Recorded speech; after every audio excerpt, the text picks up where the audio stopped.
নমস্কার। পশ্চিমবঙ্গ বিধানসভা নির্বাচন 2026 সমস্ত পোলিং পার্সন যারা রয়েছেন সবাইকে জানাই অনেক অনেক শুভেচ্ছা এবং অভিনন্দন। আজকে আমি একটি গুরুত্বপূর্ণ ফর্ম 17C বিষয়ে আলোচনা করব। আশা করি আপনাদের ভালো লাগবে। এই ফর্মের দুটি part 1 account of votes recorded, মূলত এই অংশটি আমরা পূরণ করব। এই অংশটি পূরণ করার জন্য আমি কিছু কাল্পনিক সংখ্যা এবং নাম ব্যবহার করেছি বোঝানোর জন্য। দেখে নেওয়া যাক কীভাবে ফর্মটি পূরণ করতে হবে। প্রথমে যে ব্ল্যাঙ্ক রয়েছে সেই শূন্যস্থানে West Bengal legislative assembly election 2026 সংক্ষেপে WBLAE 2026 লিখব। ফ্রম 147 সোনারপুর দক্ষিণ বিধানসভা ক্ষেত্র, অর্থাৎ যে বিধানসভা ক্ষেত্রের অধীনে আপনি ডিউটি করবেন সেই বিধানসভা ক্ষেত্রের নাম এখানে লিখবেন নাম্বার সহ। তারপরে রয়েছে number and name of polling station. আপনি যে বুথে বা যে পোলিং স্টেশনে ডিউটি করছেন সেই পোলিং স্টেশনের নাম নাম্বার সহ লিখবেন। আমি যেমন লিখেছি 150 সোনারপুর বিদ্যাপীঠ। তারপর রয়েছে identification number of voting machine used at the polling station, অর্থাৎ আপনার পোলিং স্টেশনে যে সমস্ত ভোটিং মেশিনগুলি ব্যবহার করা হয়েছে যেমন সিইউ, বিইউ এবং ভিভিপ্যাট, তার প্রত্যেকটির এক একটি আইডেন্টিফিকেশান নাম্বার রয়েছে। এই আইডেন্টিফিকেশান নাম্বারগুলো আপনাদের লিখতে হবে। আমি যেমন লিখেছি control unit C1425, ballot unit B7092, VVPAT V11024। 1 নম্বরে রয়েছে total number of electors assign to the polling station, অর্থাৎ আপনার বুথে মোট কতজন ভোটার অ্যাসাইন করা রয়েছে। এই নাম্বারটা আপনারা পেয়ে যাবেন আপনাদের মার্ক কপি বা ভোটার লিস্টের প্রথম পাতায়। পুরুষ, মহিলা, তৃতীয় লিঙ্গ সব মিলে মোট কতজন ভোটার ওই বুথের জন্য রয়েছে। আমি এখানে লিখেছি 900 জন। দিনের শেষে ইডিসি সার্টিফিকেট ব্যবহার করে আপনাদের বুথে কতজন ভোট দিয়েছে সেই সংখ্যাটাও প্লাস চিহ্ন দিয়ে বসিয়ে দেবেন। আমি বসিয়েছি +4 ইডিসি, অর্থাৎ ইডিসি সার্টিফিকেট ব্যবহার করে আমার বুথে 4 জন ভোট দিয়েছে। 2 নম্বরে দেখুন লেখা আছে total number of voters as enter in the register of voters form 17A, অর্থাৎ 17A রেজিস্টার অনুসারে যেটা সেকেন্ড পোলিং অফিসারের কাছে থাকবে সেই রেজিস্টার অনুসারে আপনার বুথে কতজন ভোট দিয়েছে। আমি লিখেছি 820, আমার বুথে 820 জন ভোট দিয়েছে। 3 নম্বরে রয়েছে number of voters deciding not to record votes under rule 49O। 49O অনুসারে কতজন রিফিউজ টু ভোট করেছে, অর্থাৎ কতজন রেজিস্টারে সই করার পর ভোট দিতে অস্বীকার করেছে, সেই সংখ্যাটা লিখলাম 2 জন। এখানে একটু বলে নিই, যে সমস্ত ভোটার 17A রেজিস্টারে সই বা আঙুলের ছাপ দেওয়ার পর ভোট দিতে অস্বীকার করবে সেই ভোটারের সংখ্যাটাই এখানে লিখবেন। কোনো ভোটার যদি রেজিস্টারে সই করার আগেই যদি বলে আমি ভোট দেব না, তাহলে সেই সংখ্যাটা কিন্তু এখানে লেখার দরকার নেই। আবার বলছি, যে সমস্ত ভোটার 17A রেজিস্টারে সই করার পর বা আঙুলের ছাপ দেওয়ার পর, অর্থাৎ 17A রেকর্ড হওয়ার পর যদি কেউ বলে আমি ভোট দেব না, সেই সংখ্যক ভোটারের নাম্বারটাই এখানে লিখবেন। 4 নম্বরে রয়েছে number of voters not allowed to vote under rule 49M, অর্থাৎ ভোটের কোনো নিয়ম ভায়োলেট করার জন্য কোনো ভোটারকে যদি আপনি ভোটদান থেকে বিরত করেন, ভোটদান করতে না দেন, সেই সংখ্যাটা এখানে লিখবেন। অবশ্যই সেটা একইভাবে ফর্ম 17A রেকর্ড করার পর হতে হবে। ওকে, এরপর আসছি test votes recorded under rule 49M required to B deducted 1। Test vote ব্যাপারটা একটু বলে নিই। টেস্ট ভোট কখন হয়? যদি কোনো ভোটার ভোটদান করার পর প্রিজাইডিং অফিসারের কাছে এসে বলে যে তিনি যাকে ভোট দিয়েছেন সে ভোট পাননি, সেই ক্যান্ডিডেট ভোট পাননি, ভিভিপ্যাটে অন্য স্লিপ শো করিয়েছে। এটা একটা গুরুত্বপূর্ণ অভিযোগ।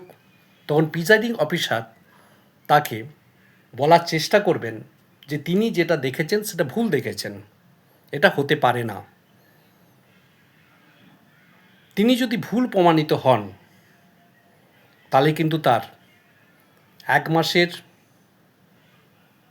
1,000 টাকা জরিমানা এবং 6 মাসের জেল পর্যন্ত হতে পারে। এতে যদি ভোটার বিরত হন টেস্ট ভোট দেওয়ার ক্ষেত্রে তাহলে খুব ভালো। কিন্তু তিনি যদি বলেন না তিনি যা দেখেছেন ঠিক দেখেছেন, সুতরাং তিনি আরেকটি ভোট দিয়ে ওটি প্রমাণ করতে চান যে তার অ্যালিগেশন সত্য, তাহলে তাকে আরেকটি ভোট দেওয়ার অধিকার দিতে হবে। সেই ভোটটিকেই বলা হবে টেস্ট ভোট। এই টেস্ট ভোটের রেকর্ড কিন্তু 17A করতে হবে এবং আপনার এই 17C ফর্মেও কিন্তু তার ডিটেল লিখতে হবে। কেন লিখতে হবে একটু বলে নিই। যিনি টেস্ট ভোট দিচ্ছেন তিনি কিন্তু একটি অতিরিক্ত ভোট দিচ্ছেন। তিনি আগে একটি ভোট দিয়েছেন, পরে আরেকটি টেস্ট ভোট দিচ্ছেন। সুতরাং 17A রেজিস্টারে কিন্তু ওই একজন ভোটারের 2টি ভোটদান কিন্তু উঠছে, পাশাপাশি মেশিনেও তিনি একটি ভোট দিচ্ছেন। সুতরাং তিনি যে ক্যান্ডিডেটকে ভোটটা দিচ্ছেন কাউন্টিংয়ের সময় সেই ক্যান্ডিডেটের প্রাপ্ত ভোট থেকে একটি ভোট কিন্তু মাইনাস হয়ে যাবে। আপনাদের শুধু 17Cতে ওই টেস্ট ভোটের সংখ্যাটা লিখতে হবে, টেস্ট ভোটটা কে পেয়েছে তার সেই ক্যান্ডিডেটের নামটা লিখতে হবে। কিন্তু এই 17A প্রাপ্ত ভোট আর মেশিনের ভোট ম্যাচ করানোর ক্ষেত্রে কিন্তু ওই ভোটটা আলাদা করে আর বাদ দিতে হবে না। কারণ যিনি টেস্ট ভোট দিলেন তিনি মেশিনে একটি ভোট এক্সট্রা দিলেন, আবার 17Aতেও কিন্তু একটি ভোট এক্সট্রা রেকর্ড হলো।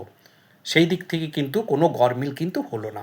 ঠিক আছে, তাহলে টেস্ট ভোট যদি কেউ দেন সেই টেস্ট ভোটের হিসাবটা আপনাকে কিন্তু লিখতে হবে। আর টেস্ট ভোট যদি না হয় তাহলে 5 নম্বর পয়েন্টে ওটাকে নীল করে বেরিয়ে আসবেন আর নিচের ঘরগুলো পূরণ করার দরকার নেই। ধরা যাক একটি টেস্ট ভোট হয়েছে, আমি 5 নম্বর পয়েন্টে 1 বসিয়ে দিলেন, টোটাল নাম্বারে 1 বসালেন। আর টেস্ট ভোটটা 17A রানিং সিরিয়ালে যত নম্বরে রেকর্ড হয়েছে রানিং সিরিয়ালটা এখানে বসাতে হবে। আর যেই ক্যান্ডিডেট ওই টেস্ট ভোটটা পেলেন সেই ক্যান্ডিডেটের সিরিয়াল নাম্বার, সেই ক্যান্ডিডেটের নাম আর নাম্বার অফ ভোটস এখানে লিখতে হবে। 6 নম্বরে total number of votes recorded as per voting machine. 17A অনুসারে এখানে দেখা যাচ্ছে 820টি ভোট রেকর্ড হয়েছে আর মেশিনে দেখা যাচ্ছে 817টি শো করাচ্ছে। এটা কিন্তু ঠিক আছে। কেন না 17Aতে যে 820টা ভোট রয়েছে সেখান থেকে কিন্তু 3টে ভোট মাইনাস হবে। কেন মাইনাস হবে? কারণ 3টে ভোট হচ্ছে, 2টো ভোট রয়েছে রিফিউজ টু ভোট, ভোট দেয়নি, আর একজনকে আপনি ভোট দিতে দেননি, অর্থাৎ প্রিজাইডিং অফিসার ভোট দিতে দেয়নি, সব মিলে 3টি লেস হবে।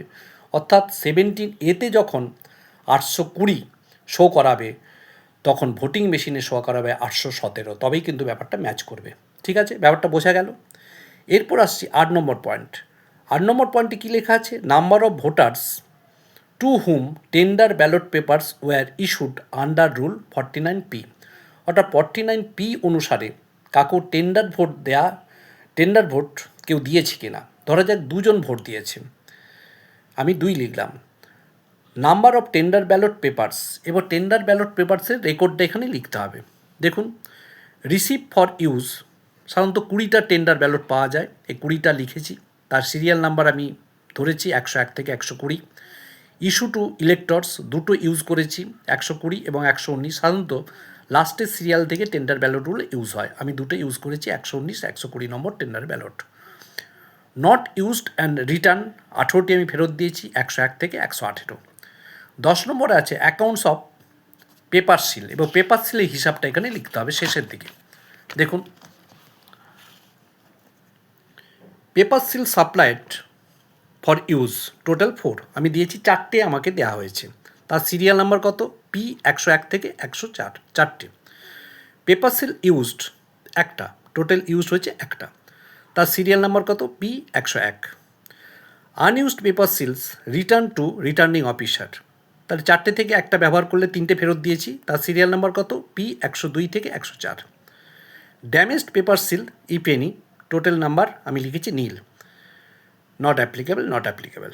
এরপর নিচে ডেট দিয়েছি, সোনারপুরে আমি ডিউটি করছি, সোনারপুরে অ্যাড্রেস দিয়েছি, নিচে প্রিজাইডিং অফিসার সই করেছেন এস ঘোষ, আর ডান দিকে দেখুন 1 নম্বর 2 নম্বর 3 নম্বর 4 নম্বর করে এগুলো হচ্ছে পোলিং এজেন্ট যারা ছিলেন তারা সই করেছেন। এইভাবে পুরো 17C ফর্মটি যথাযথভাবে পূরণ করতে হবে আপনাকে। 17C ফর্মটি কিন্তু খুবই গুরুত্বপূর্ণ। দেখুন ওর নিচে রয়েছে part 2 result of counting. Second পার্টটি কিন্তু কাউন্টিংয়ের সময় ব্যবহার করা হবে, এই অংশে আপনি কোনো দাগ দেবেন না। 17C ফর্ম পূরণ সম্পূর্ণ হলো। ভালো লাগলে কমেন্ট করবেন, লাইক করবেন। আজকের মতো এখানেই শেষ করলাম। শুভরাত্রি, ধন্যবাদ, নমস্কার।